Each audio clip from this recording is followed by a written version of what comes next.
kadang-kadang kita mengaitkan yang namanya karomah itu dengan aspek-aspek selanjutnya. Misalnya, wah ini kuburan orang sakti. Ombak aja gak bisa menyentuh.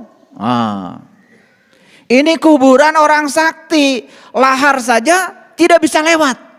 Nah, terus ya kebohongan-kebohongan itu diciptakan untuk membentuk opini dan keyakinan seakan-akan karomah itu adalah sesuatu yang di luar kewajaran. Nah hari ini, saat ini saya katakan kepada kalian semua, karomah itu adalah kemuliaan akhlak. Mujizat adalah tugas utama Rasul yang diemban, yang diberikan oleh semesta kepadanya. Nah sekarang kita kembali lagi kepada ayat ini. Siapa Rasul dan siapa Bani Israel? Rasul itu orang yang dapat ilmu untuk dirinya sendiri dan boleh menyampaikan kepada yang lain. Sudah saya kasih tahu tadi batasannya. Berarti beliau ini memiliki penglihatan kapan orang ini butuh, kapan orang ini tidak butuh. Maaf ya, saya tentu saja bukan Rasul. Saya bukan siapa-siapa. Tetapi saya cuma belajar saja ya, ketajaman-ketajaman dari beliau itu. Kalau kita lihat akhlaknya Nabi Muhammad itu tidak pernah memaksakan ilmu kepada orang. Yang butuh ilmu dikasih ilmu.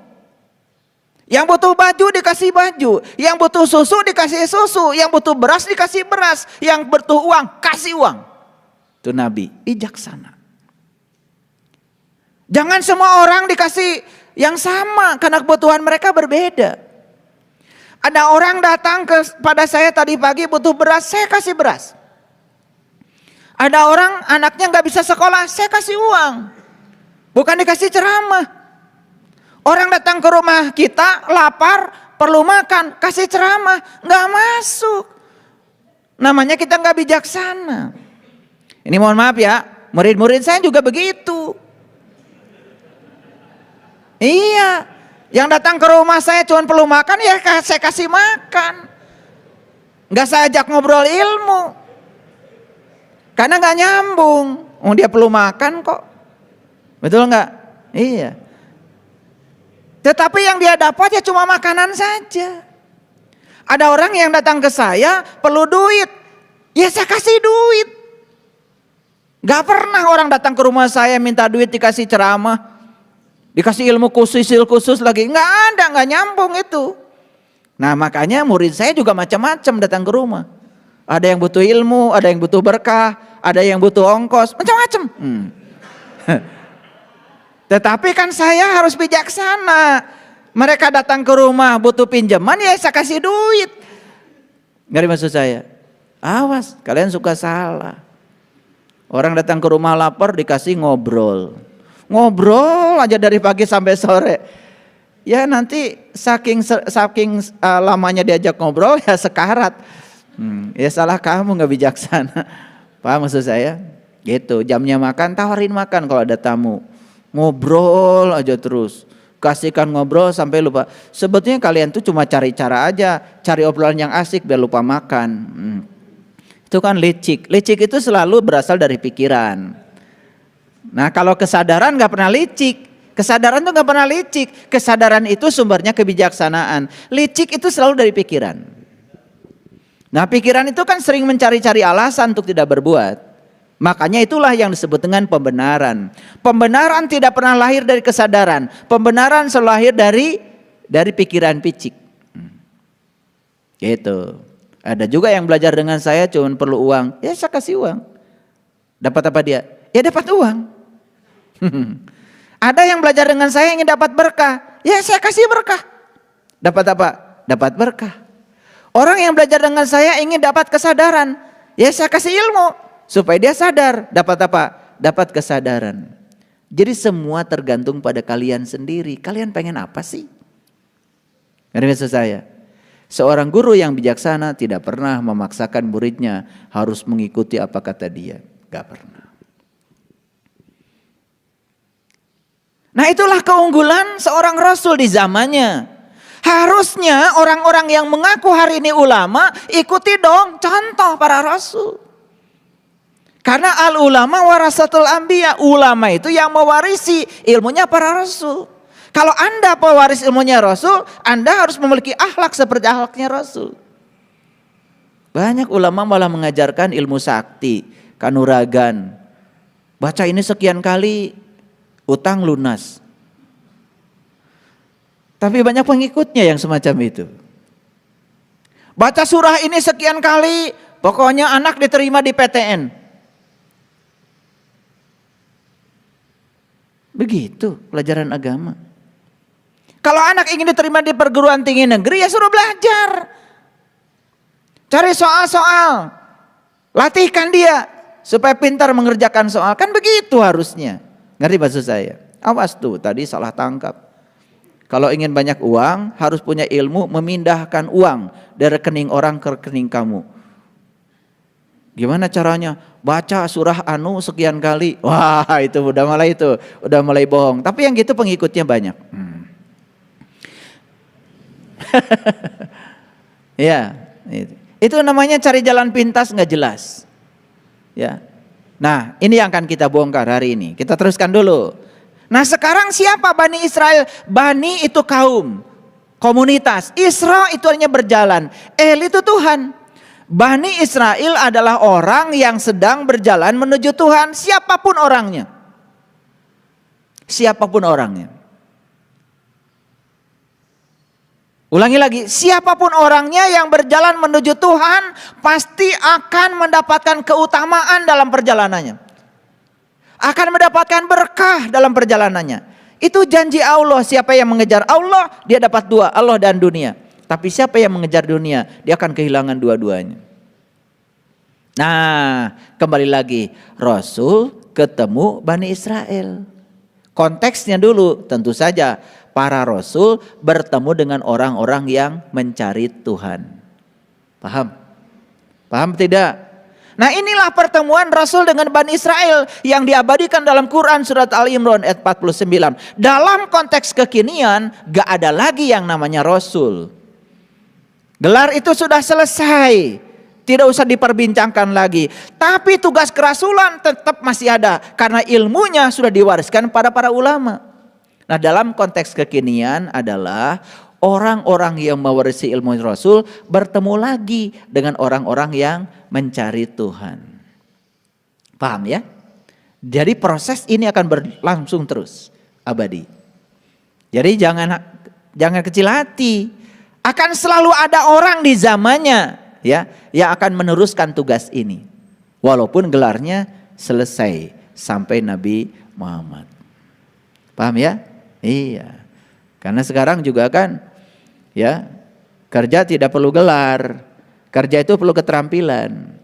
Jadi gelar itu sudah tidak dibicarakan lagi. Yang dibicarakan itu Anda bisa apa? Anda keluarnya sarjana, S1, S2, S3. Tetapi begitu ditanya, bisa ini? Gak bisa. Bisa ini? Gak bisa. Ya sudah ya. Makan aja tuh kertas. Aneh sekarang ini ya. Orang ini seneng kertas semuanya. Duit kertas. Sertifikat kertas. Ijazah kertas. Itu belain kertas. Apa saja dilakukan. Itulah manusia. Sudah mau dibohongi kertas. Gitu gak kalian? Nah, itu. Kenapa? Gua gak beda maksudnya. Ya udah gak apa-apa. Alhamdulillah kalau enggak ya. Jadi udah enggak dibohongi kertas lagi. Iya. Rebutan sertifikat, rebutan ijazah. Betul? Iya. Semua kertas kok. Nah, sekarang teruskan dulu.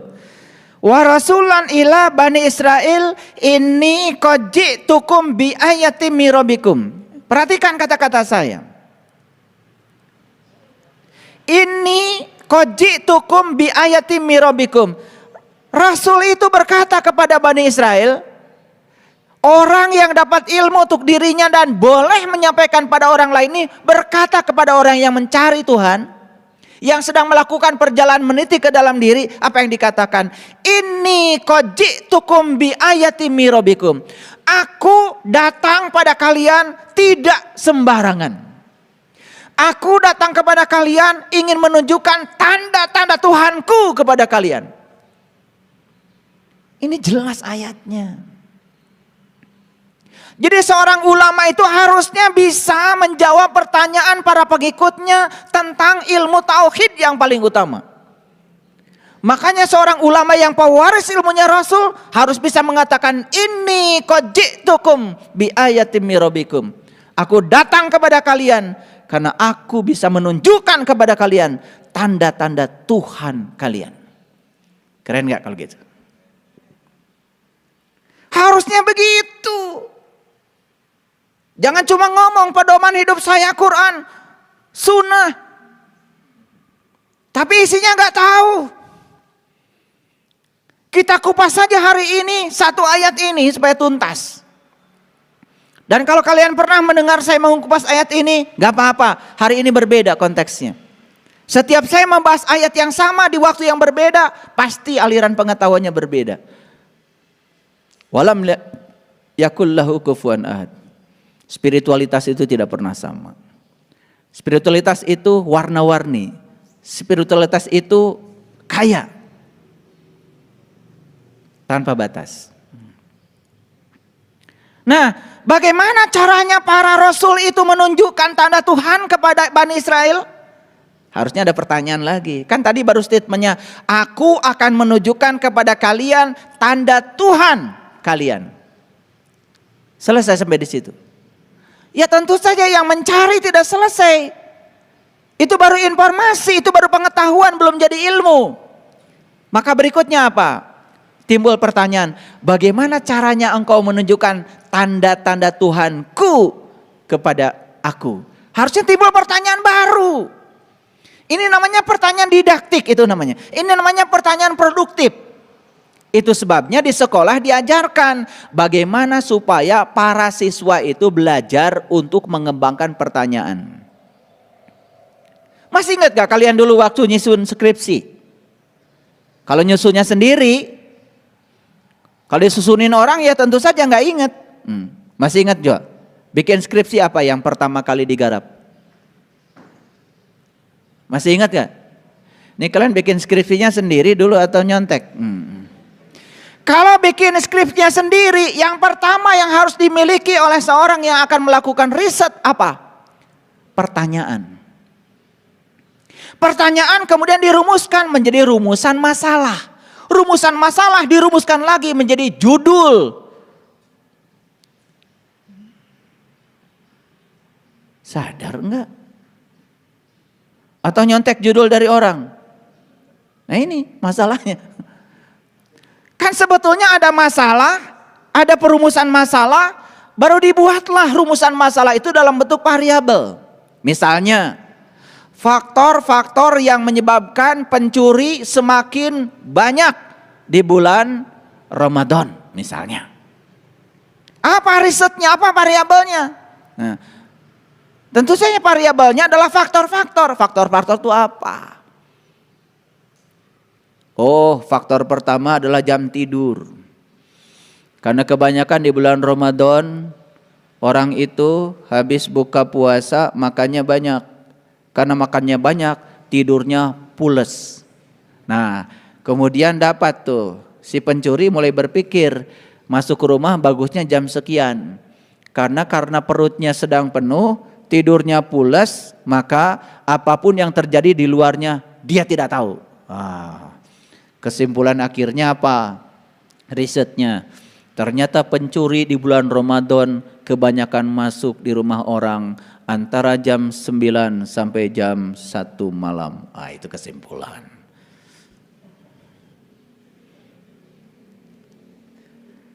Nah, kesimpulan itu harus menjawab pertanyaan. Makanya kalau saya nguji skripsi gampang saja. Mana pertanyaannya? Ini Pak. Mana kesimpulannya? Ini Pak.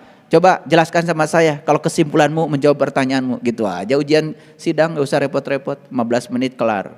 Gak bisa, balik. Paling jawab pertanyaan berikutnya, iya menangian sah. Makanya kalau skripsi yang saya uji biasanya saya tidak lihat daftar pustaka. Saya beda dengan dosen lain. Daftar pustakanya banyak, ya sampai berhalaman-halaman. Saya nggak percaya. Pasti itu skripsi tebalnya karena banyak nyontek. Kata ini, kata ini, kata ini, kata ini, kan namanya daftar pustaka. Ari cek maneh naon? Betul nggak? Kata ini, kata ahli ini nggak penting bagi saya. Cek maneh naon? Nah kata dianya nggak ada. Apa yang mau saya kasih nilai? Berarti nilai buat orang yang ada tertulis di daftar pustakanya, buat Anda yang diuji Anda. Ngerti maksud saya? Ini penting nih, karena saya sedang bicara kesadaran. Yang gini aja kalau nggak dibicarakan nggak sadar-sadar. Nah pertanyaan kritisnya apa tadi? Bagaimana caranya engkau Rasul menunjukkan tanda Tuhan padaku, kata Bani Israel. Dalam konteks kekinian tentu saja, bagaimana engkau ulama, para pewaris ilmunya Rasul, menunjukkan tanda Tuhan kepadaku. Gimana caranya? Nah, ini udah berpikir cara. Apa jawaban ulama di sini? Jawaban Rasul di sini. Inni akhluqu lakum minatin kaha'aitait toir. Apa caranya? Aku akan membuat kamu yang terbuat dari tanah berbentuk burung. Ini udah teknis nih. Ini ahluku lakum minatin. Aku akan membuat kamu yang terbuat dari tanah itu kahaiatit toir. Toir itu burung. Berbentuk burung. Fa'anfuhu fihi. Dan aku akan meniupnya. Fayakunu. Kan kalian sering ngomong kun fayakun. Kun fayakunu. Nah di sini ada kun fayakun. Dan begitu fayakunu toiran biiznillah. Dan jadilah kamu menjadi seekor burung dengan seizin Allah. Kan Nabi Muhammad juga mi'raj pakai burung. Namanya buruk. Betul nggak? Iya. Orang tua kita di Nusantara juga pakai burung namanya Garuda. Leluhur kita di tanah Jawa Barat pakai burung juga namanya manuk dadali. Keren. Ini bahasa Quran. Tetapi pasti kalian nggak ngerti. Kalau yang belum mengalami, karena ini baru pengetahuan. Tapi lumayanlah, ada pengetahuan sedikit. Daripada baca terus wandai wanjuz tetapi tidak ada satupun yang membuat kalian bergetar. Makanya saya tidak bisa menjelaskan satu juz. Satu ayat aja ini nggak akan cukup 5 jam kalau benar. Ini saya dibatasi oleh panitia hanya boleh ngomong 2 jam. Katanya kepanjangan itu juga. Keren nggak dialog ini? Coba dialog ini. Rasul bertemu Bani Israel. Orang yang dapat ilmu untuk dirinya sendiri dan boleh menyampaikan pada orang lain. Bertemulah dengan sang pencari. Tentu saja dia ini sedang mencari ilmu. Ilmu yang dimiliki oleh Rasul. Kan gitu. Nah dalam konteks kekinian, mohon maaf. Banyak sekali orang berani mendirikan pusat-pusat pendidikan agama. Tetapi tidak mengerti apa sesungguhnya esensi agama. Dan apa yang harus diajarkan kepada mereka. Pokoknya kalau sudah punya grup kesidahan, sudah cukup beragama.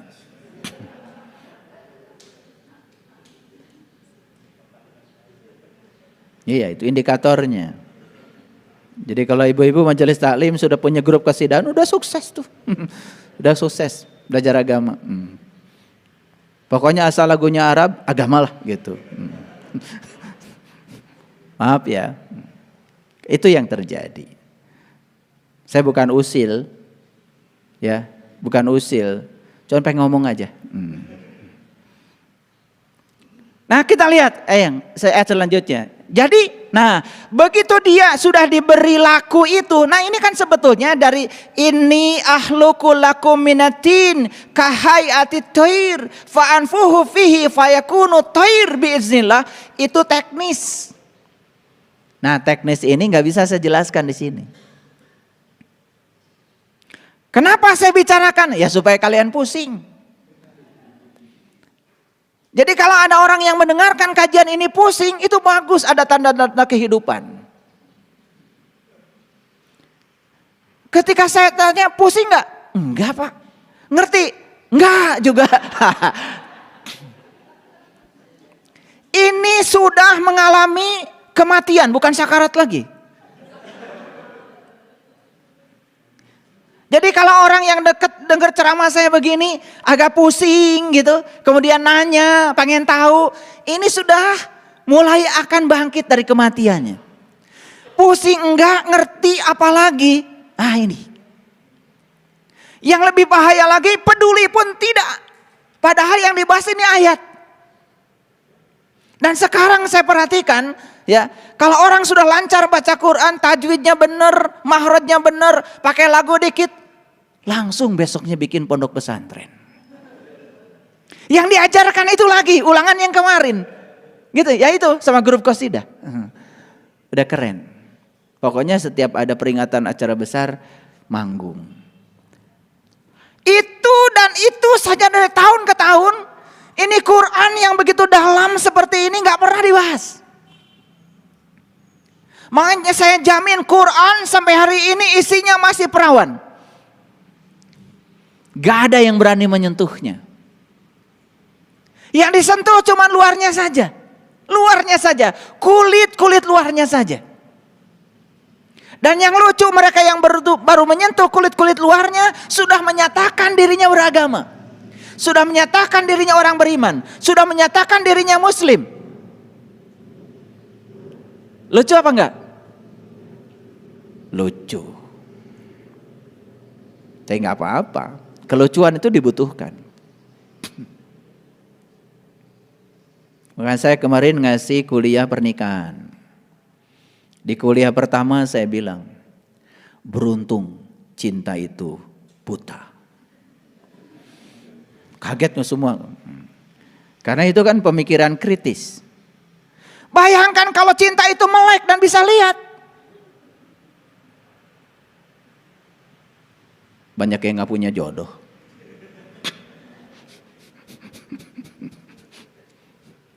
Gara-gara cinta buta, ya udah. Banyak yang berani memutuskan mau menikah. Banyak yang berani memutuskan berumah tangga. Coba kalau cinta itu melek. Nanti kamu tahun sekian akan kejadian ini, tahun sekian kejadian ini. Udah ketinggali semuanya, gak ada yang menikah. Makanya cinta itu buta, itu keren. Dan itu adalah keuntungan cinta. Makanya kalian harus berterima kasih sama cinta. Untung cinta, kamu itu gak melek gitu. Kalau cinta itu melek, banyak yang gak punya jodoh. Kalian kan suka komentar. Cinta itu buta ya. Ini perempuannya cantik, kuning. Laki-lakinya jelek, hitam. Coba kalau cinta melek, nggak ada yang mau berjodoh. Betul nggak? Makanya ada peribahasa. Gak apa-apa, wajah jelek juga. Yang penting kamu baik hati, kerja keras, kan tetap jelek.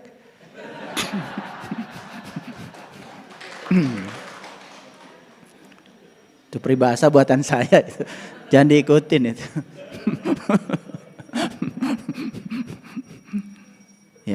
Ya supaya ketawa. Karena spiritual itu harus banyak ketawanya. Kalian dari tadi terlalu serius bahas ayat ini. Jadi saya masuk jok dulu sedikit biar ada ketawanya. Ya. Makanya pekerjaan seberat apapun akan terasa ringan.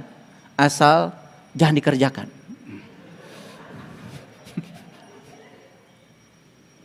Betul nggak? Iya. Iya, itu peribahasa lebih bijaksana lagi itu.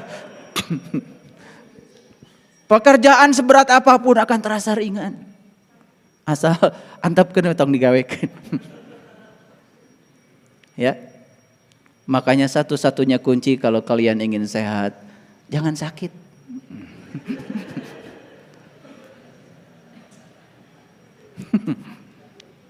Betul nggak? Iya, supaya ketawa. Karena ketawa itu mengeluarkan endorfin. Nah, kalau endorfinnya keluar, kalian mulai seger lagi menangkap pembicaraan saya. Karena ini pembicaraan serius. Ya agak serius sedikit lah. Ini pasti ayat ini sudah kalian lewat kan tiap Ramadan ya. Ya, saking one day one June sampai kalian nggak tahu itu ada pesan yang luar biasa. Di Quran surat Al-Imran 49 ini. Ini kan dialog antara seorang guru sebetulnya dengan seorang murid. Murid yang ingin melakukan proses pencarian tentang jati dirinya. Ini keren sekali sebetulnya. Nah, baik kita lihat. Secara teknis sebetulnya si murid ini sudah mendapatkan metodenya. Secara teknis. Walaupun masih ruam-ruam. Karena ini kan tidak bisa dijelaskan, harus dipraktekkan. Nah, makanya saya bilang, kalau ruam-ruam, bingung, itu bagus. Ada tanda-tanda kehidupan. Tetapi yang luar biasa, si murid ini mengalami pencerahan karena apa? Ada 3 yang sembuh pada dirinya. Nah, maka inilah yang disebut dengan mukjizat para rasul. Jadi mukjizat para rasul itu cuma 3. 1, silakan dibaca. Wa ubriul akmaha, bisa menyembuhkan penyakit buta. Ini sebetulnya peringatan nih ya, buat mereka-mereka yang selama ini mengaku dirinya adalah pengikut para rasul, apalagi mengatakan dirinya pewaris para rasul. Pertanyaan sederhana, apakah Anda sudah bisa menyembuhkan penyakit buta atau tidak? Itu aja. Mengaku itu boleh, tetapi indikatornya harus jelas. Karena di ayat ini jelas, salah satu kompetensi yang harus dimiliki oleh seorang rasul dalam melaksanakan tugasnya, mukjizat yang harus dimiliki adalah 1, bisa menyembuhkan penyakit buta. Begitu baca ayat ini langsung kalian terpikir, wah kita kumpulkan aja orang di kampung ya yang tidak bisa lihat. Betul nggak? Iya, kita bawa sama Rasul. Betul nggak? Di zaman itu tidak ada gerakan itu. Karena buta yang dimaksud di sini tidak ada kaitan dengan buta mata. Kalau buta mata itu urusan Cicendo. Urusan buta mata lahir itu bukan urusan Rasul. Masa Rasul ngurusi yang kayak gitu, itu urusan dokter mata. Dan Rasul bukan lulusan fakultas kedokteran urusan mata. Rasul itu ya dididik oleh semesta, lahir dari sebuah fakultas kehidupan, bukan fakultas kedokteran. Gak ada kaitan dengan kebutaan mata lahir. Ini urusan kebutaan mata batin yang disebut dengan mata kolbu. Ini harus dibicarakan nih ayat ini, dan saya harus upload ini supaya banyak yang tahu, supaya jangan menjadi orang yang sok tahu. Lalu yang kedua, mukjizat yang diberikan kepada para rasul adalah, lihat ayat ini. Wal abroso. Abroso itu kulit. Wal abroso itu adalah penyakit kulit.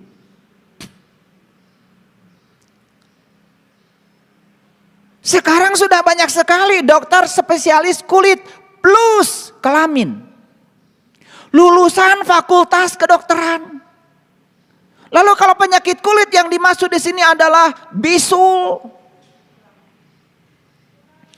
kurap, kudis, panu, alergi.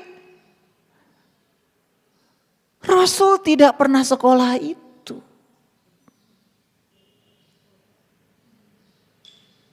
Dan selama ini kita menafsirkan ayat ini benar-benar kulit itu penyakit. Namanya penyakit kulit. Rasul itu menyembuhkan penyakit kulit bukan itu. Ngerti sesuatu kulitnya saja, ngerti sesuatu luarnya saja disembuhkan oleh para rasul. Dan yang ketiga yang luar biasa apa? Ya. Wa uhyil mauta. Menyembuhkan orang, menghidupkan orang mati. Ini bahasanya luar biasa. Uhyil maut. Menghidupkan orang mati. Dan selama ini kita menganggap mukjizat itu adalah kelebihan yang disampaikan para rasul yang di luar kewajaran, Yang disebut dengan menyembuhkan penyakit buta, benar-benar orang buta jadi lihat lagi. Menyembuhkan penyakit kulit yang kurap, kudip, panu bisa sembuh. Yang menghidupkan orang mati dihidupkan lagi. Melawan Tuhan dong Rasul. Orang udah dimatikan sama Tuhan, dihidupkan lagi sama Dia. Itu yang dimaksud. Ini perlu semuanya dengar. Satu, menyembuhkan penyakit buta adalah kebutaan rohani. Dua, menyembuhkan penyakit kulit adalah ngerti sesuatu kulitnya saja. Dan yang ketiga, menghidupkan orang mati. Bukan yang udah mati dihidupkan lagi. Ini cerita yang mati kesadaran.